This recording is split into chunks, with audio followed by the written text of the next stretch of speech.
Holy Octave dedicated to God the Father. Day 6, God the Ever Merciful Father. From the messages given to Mother Eugenia. As for you souls in a state of sin, or who are ignorant of religious truths, I will not be able to enter you. However, I will be close to you because I never stop calling you, inviting you to desire to receive the benefits I bring you, so that you may see the light and be healed of sin. I spend days, sometimes years, close to some soul to be able to ensure their eternal happiness. They do not know that I am there waiting for them, calling them every moment of the day. However, I never become weary. I still feel joy in remaining close to you, always hoping that you will return to your Father someday and that you will at least offer me some act of love before you die. Let us now say the prayer to God my Father. My Father in heaven, how sweet it is to know that you are my Father and that I am your child, especially when the skies of my soul are cloudy and my cross weighs heavily. I feel the need to repeat to you, Father, I believe in your love for me. Yes, I believe that you are a father to me at every moment of my life and that I am your child. I believe that you love me with an infinite love. I believe that you are watching over me night and day and that not a hair falls from my head without your permission. I believe in your infinite wisdom. You know better than I what is good for me. I believe that in your infinite power you can bring good even out of evil. I believe that in your infinite goodness you make everything to the advantage of those who love you. Even under the hands of those who strike me, I kiss your hand which heals. I believe, but increase in me faith, hope, and love. Teach me always to see your love as my guide in every event of my life. Teach me to surrender myself to you like a baby in its mother's arms. Father, you know everything. You see everything. You know me better than I know myself. You can do everything and you love me. My Father, since it is your wish that we should always turn to you, I come with confidence to ask you, together with Jesus and Mary, for this intention and uniting myself to thy most sacred hearts, I offer you all my prayers, my sacrifices and mortifications, all my actions and greater faithfulness to my duties. Give me the light, the grace, and the power of the Holy Spirit. Strengthen me in this spirit, that I may never lose him, never sadden him, and never allow him to become weaker in me.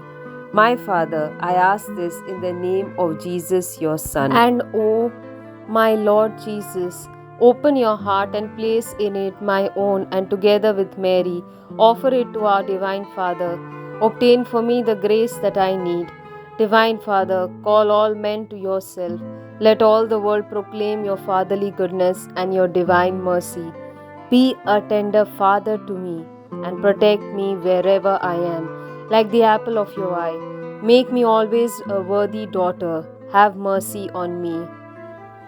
Divine Father, sweet hope of our souls, may you be known, honored, and loved by all men. Divine Father, infinite goodness, poured out on all peoples, may you be known, honored, and loved by all men. Divine Father, beneficent dew of humanity, may you be known, honored, and loved by all men. Amen. Scripture reading: The parable of the lost son, Luke chapter 15, verses 11 to 32. Jesus continued, There was a man who had two sons. The younger one said to his father, Father, give me my share of the estate. So he divided his property between them. Not long after that, the younger son got together all he had, set off for a distant country, and there squandered his wealth in wild living.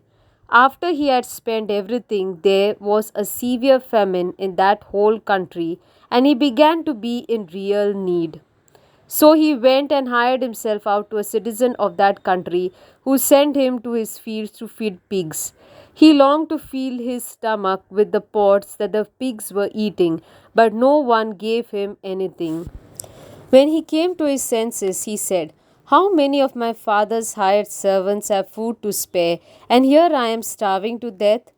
I will set out and go back to my father and say to him, Father, I have sinned against heaven and against you. I am no longer worthy to be called your son. Make me like one of your hired servants. So he got up and went to his father. But while he was still a long way off, his father saw him and was filled with compassion for him. He ran to his son, threw his arms around him, and kissed him. The son said to him, Father, I have sinned against heaven and against you. I am no longer worthy to be called your son. But the father said to his servants, Quick, bring the best robe and put it on him. Put a ring on his finger and sandals on his feet. Bring the fattened calf and kill it. Let's have a feast and celebrate. For this son of mine was dead and is alive again. He was lost and is found. So they began to celebrate. Meanwhile, the older son was in the field. When he came near the house, he heard music and dancing. So he called one of the servants and asked him what was going on. Your brother has come, he replied, and your father has killed the fattened calf because he has him back safe and sound. But the older brother became angry and refused to go in. So his father went out and pleaded with him. But he answered his father, Look, all these years I have been slaying for you and never disobeyed your orders. Yet you never gave me even a young goat so I could celebrate with my friends.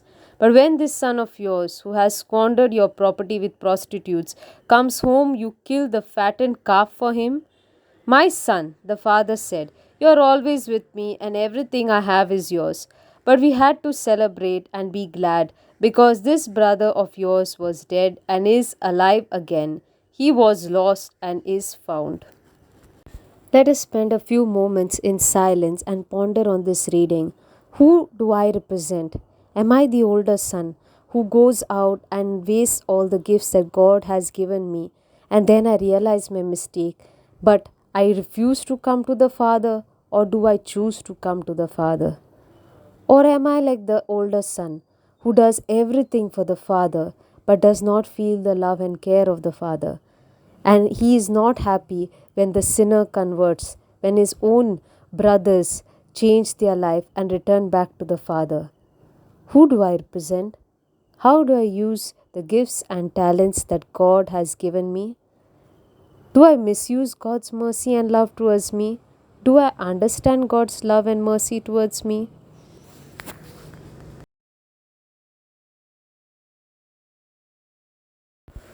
Colloquy to God the Father. Let us never fail to praise the infinite mercy of God. From His merciful heart, for torrents of love to flood the souls of us poor sinners. O merciful Father, O majestic and omnipotent God, look at us wretched sinners with Thy merciful eyes. We come to Thee, our loving Father, trusting in Thy abundant mercy. The mercy that saved us, the mercy that created us, the mercy that bestowed on us the gift of life, the mercy that gave us our friends, benefactors, the mercy that strengthens us, protects us, and takes care of us.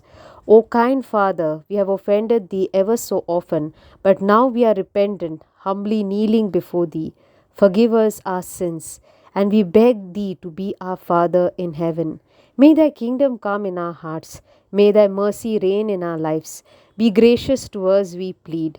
Our sins are as numerous as the stars in the sky. Our souls are stained and scarred by our transgression. Still we look to Thee, dear Father, imploring Thy mercy. Pardon us, sinners. Be merciful to us, now and at the hour of our death. Let us pray.